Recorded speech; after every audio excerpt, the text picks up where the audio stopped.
The old town of Great Waterton had recently been rediscovered, and the industries of Sodor had been tasked with restoring it.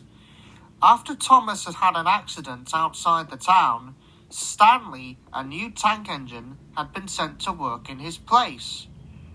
"I need you to keep the trucks in order and help move supplies where needed," said the Fat Controller when Stanley arrived. "Of course, sir. I won't let you down," Stanley answered cheerfully. Stanley was as good as his word.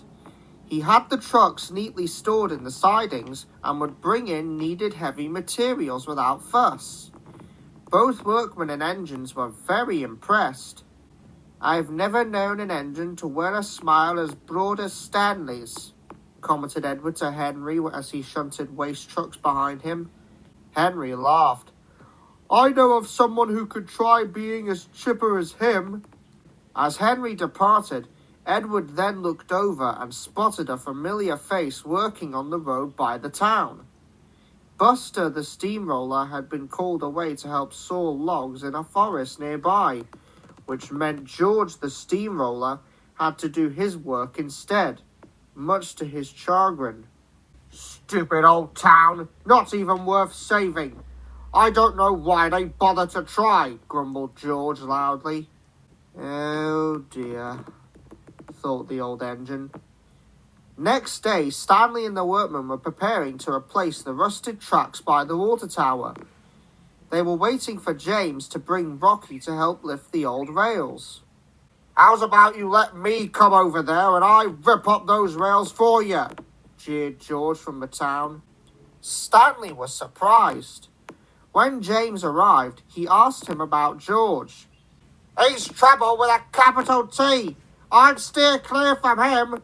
Least he'd do something to upset my paint," sniffed James. "I'm sure he's a good sort, really. After all, he is tarmacking the road for us," Stanley thought.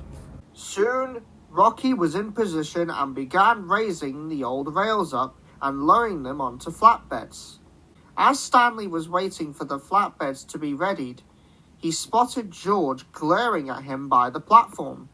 "Hello," called Stanley, whistling loudly. "Keep it down, will ya? Some of us are trying to work," barked George. "Oh, sorry about that," smiled Stanley.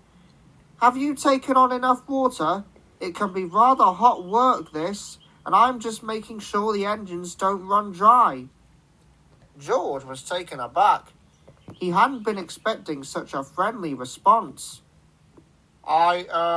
Yes, I'm topped off," answered George quietly.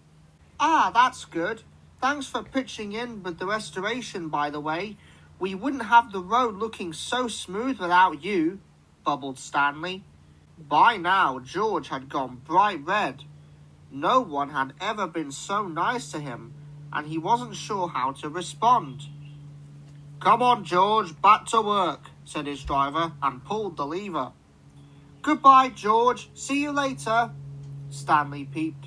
George just rolled away, quite abashed. Later, George was slowly chuffing over some freshly laid tarmac. He was still thinking about how nice Stanley had been. He was so lost in thought he didn't notice the lorry round the corner and sped towards him. "Yikes!" yelped the lorry driver. Both steamroller and lorry swerved to avoid each other.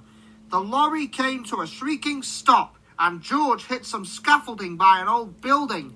Steel bounced off his roof and funnel as his driver ducked in the cab for cover. "Ow!" moaned George. The workmen all crowded around him like angry hornets. George looked down at his roller, embarrassed. Then he heard a puffing sound. "George, are you all right?" It was Stanley, who had returned with some empties. "That lorry was going much too fast. It's a good thing you moved out of the way." "That's all well and good, but what about our scaffolding?" grumbled a workman. "I'll run back to the yards and pick up more. In the meantime, I think you should check over George to make sure he's all right. We need his brilliant roller for the road."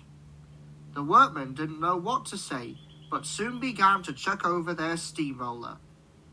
Secretly, George was relieved Stanley had seen the incident. Any other engine would have just mocked him. Soon the road was finished and George's work was done. He was waiting on a well wagon to be brought home and was secretly very pleased when he saw a familiar tank engine coupled up. "Time for a well-earned rest, George," chuffed Stanley.